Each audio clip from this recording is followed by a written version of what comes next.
Mesdames, Messieurs, bonjour. Donc, je m'appelle Dominique Bollet, comme l'a précisé Hugues, et donc je vais présenter cette communication à deux voix avec Geneviève Bigot sur les effets indirects de la filière équine sur les emplois locaux. Nous sommes tous les deux donc chercheurs à l'UMR Territoire INRAE. Donc, pour commencer, nous allons présenter le plan de notre présentation, qui sera en 4 parties principales. Dans une première, nous allons présenter le contexte et les objectifs. Une seconde, les éléments de méthode. Une troisième, les principaux résultats qui ont été obtenus sur les deux départements de test, que sont l'Ain et l'Allier. Et nous terminerons par quelques conclusions et applications pratiques. Pour ce qui concerne l'objectif de nos travaux, c'est d'essayer de se doter d'un outil d'estimation de l'impact de la filière équine sur un territoire, en l'occurrence c'est le département, pour essayer d'estimer les emplois totaux, à la fois les emplois directs, mais également les emplois indirects à court et long terme. Et ceci est particulièrement important dans un contexte de fluctuations économiques qui peuvent être importantes, en particulier dans une période de crise sanitaire comme la nôtre, pouvoir apprécier dans quelle mesure les variations de l'activité équine peuvent avoir des conséquences sur l'activité économique locale est un élément important. Le principe de l'outil est de s'appuyer sur les références qui ont été acquises par la filière sur ces acteurs directs, que ce soit les élevages, que ce soit pour les activités équestres, les courses hippiques, le travail ou la viande. Et donc de proposer une méthode d'estimation des emplois indirects, à la fois dans les structures d'amont et d'aval de la filière équine. Commençons, deuxième partie, par des éléments de méthode.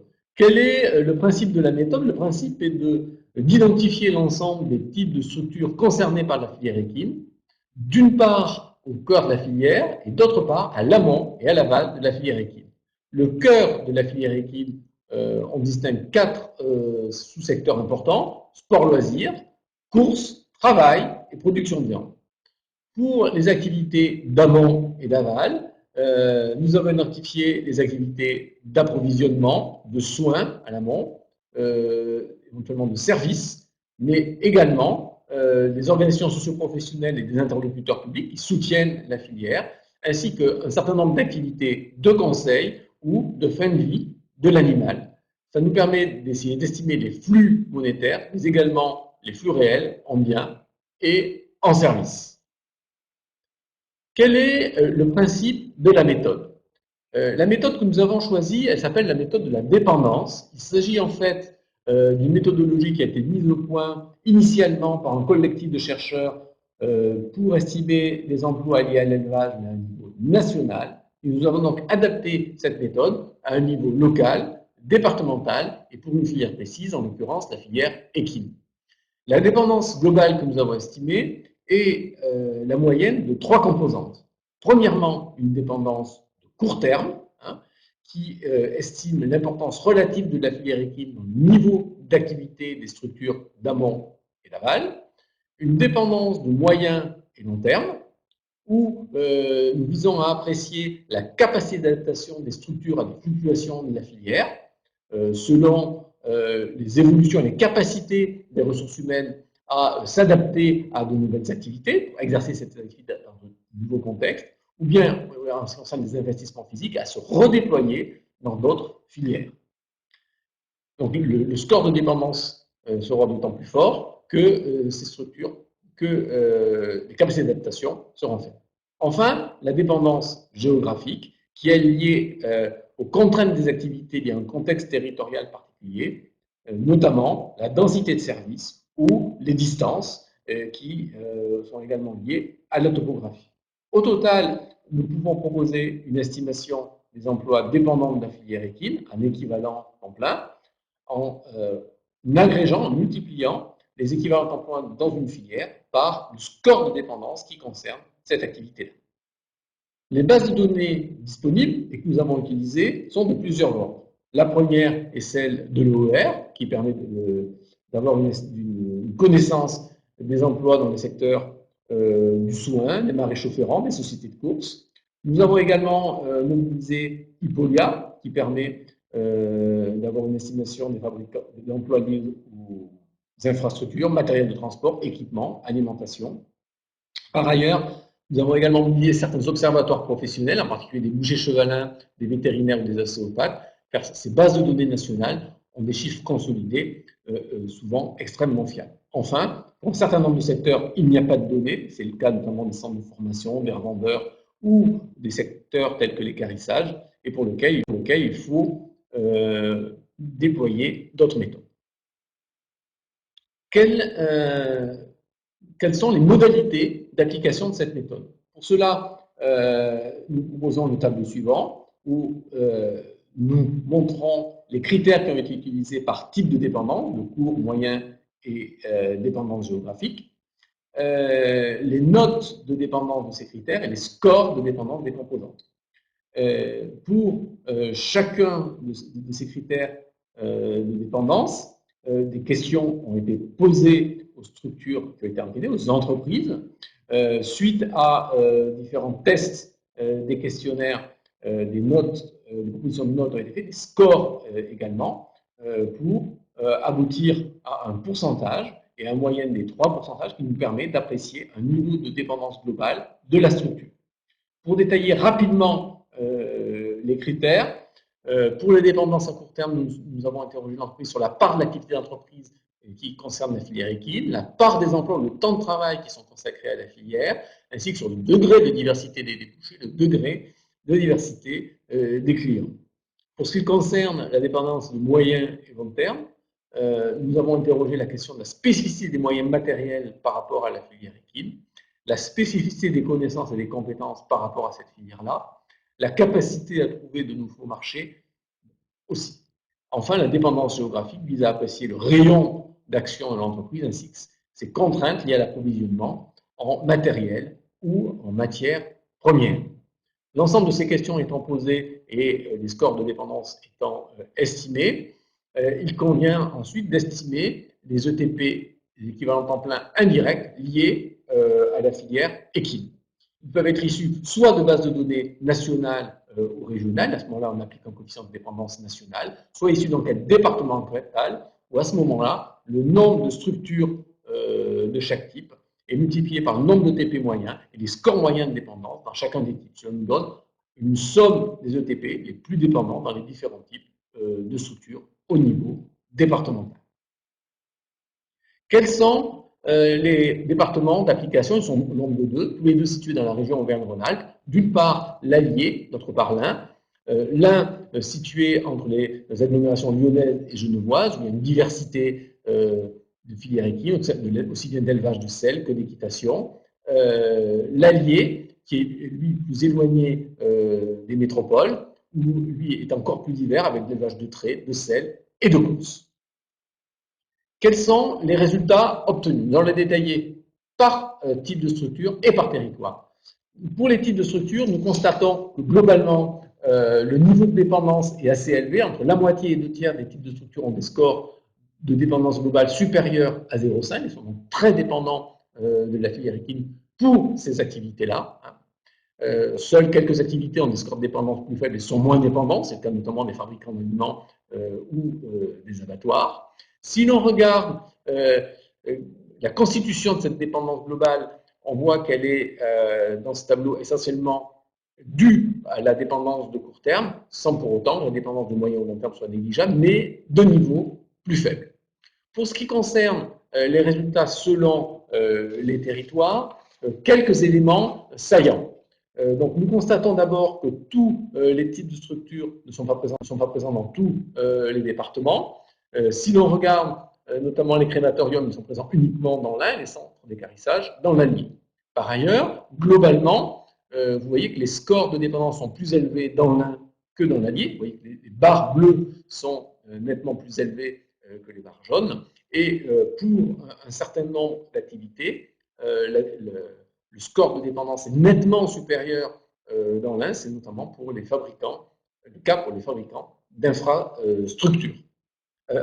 Pour terminer, sur les résultats, on voit que le temps passe extrêmement vite. Quels ont été les résultats obtenus dans les deux départements? Nous avons comparé deux ensembles de résultats. D'une part, ce que nous avons obtenu avec notre méthode de la dépendance, qui est relativement légère et facile à appliquer à un niveau local, comme vous pouvez le voir, avec une méthode plus lourde, qui demande un appareillage économique et une modélisation plus poussée pour s'assurer de la fiabilité de la méthode. Donc là, nous retraçons dans la ligne du haut, avec la méthode dite de la base économique, les résultats qui ont été obtenus pour les emplois directs et indirects et induits. Donc, pour les emplois directs liés à la filière, ils sont du même ordre dans les deux départements, à peu près, hein, un petit peu plus important dans l'île, donc 365 et 328 dans l'Ain, alors que le département de l'Allier compte 2 fois moins d'habitants que celui de l'Ain, hein, pour mémoire. Et on constate avec la méthode dite de la base économique, donc, qui a déjà été validée et qui demande un appareillage, une modélisation plus complexe, que les effets d'entraînement sont bien plus importants dans l'un que dans l'Allier. Hein, 0,45 emplois directs, le nombre de TP directs et induits par emploi direct est de 0,45 dans l'un et 0,28 dans l'Allier, pour plusieurs ensembles de raisons, hein, notamment donc on avance, on est presque à la conclusion. Notamment par, d'une part, la proximité d'approvisionnement et la diversité des approvisionnements dans l'Ain, qui sont rendus possibles par la proximité des agglomérations lyonnaises et genevoises qui fournissent notamment beaucoup de clientèle à la filière équine locale. Pour ce qui concerne la méthode de la dépendance, les résultats sont proches, donc ce qui atteste bien de cette fiabilité, hein, et du même ordre. Voilà, 0,18 pour l'Allier et 0,38 pour l'Ain. Donc les résultats sont tout à fait concordants. Notons néanmoins que dans le cas de la méthode de la dépendance, on estime seulement les emplois indirects de court et de long terme, alors que dans la méthode de la base économique, on estime les emplois indirects et induits, mais uniquement de court terme.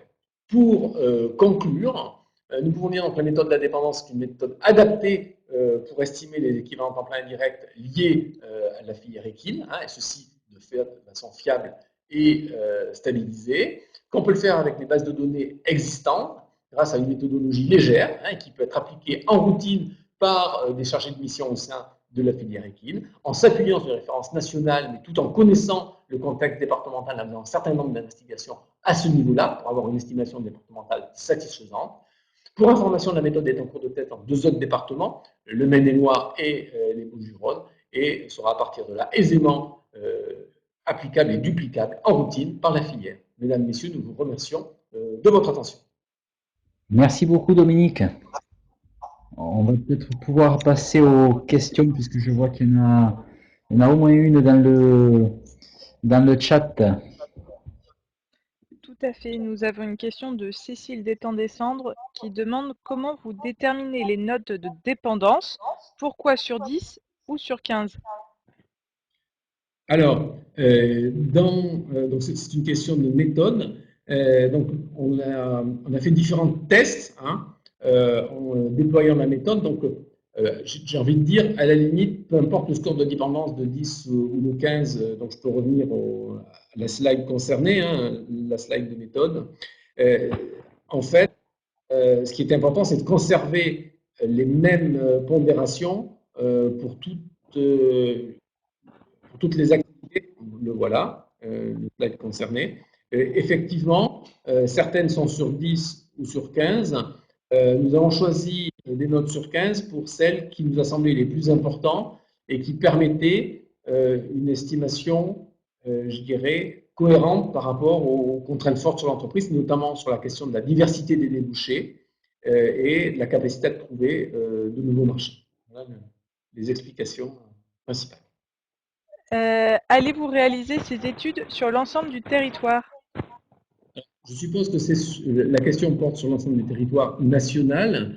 Non, hein, on a réalisé la démarche donc, sur déjà 2 départements de façon fiable. Elle est en cours d'extension sur 2 autres départements. Et ensuite, va être disponible un petit vadémécum, hein, un petit livre blanc qui me permettra de l'appliquer sur les départements qui le souhaiteront. Hein. Donc, elle n'a pas vocation à être déployée de façon exhaustive sur l'ensemble du territoire national. Ce que l'on souhaiterait peut-être essayer de faire éventuellement, c'est l'agrégation à un niveau régional, mais qui pose aussi quelques petites questions méthodologiques. On essaiera de le faire à ce niveau-là. D'accord.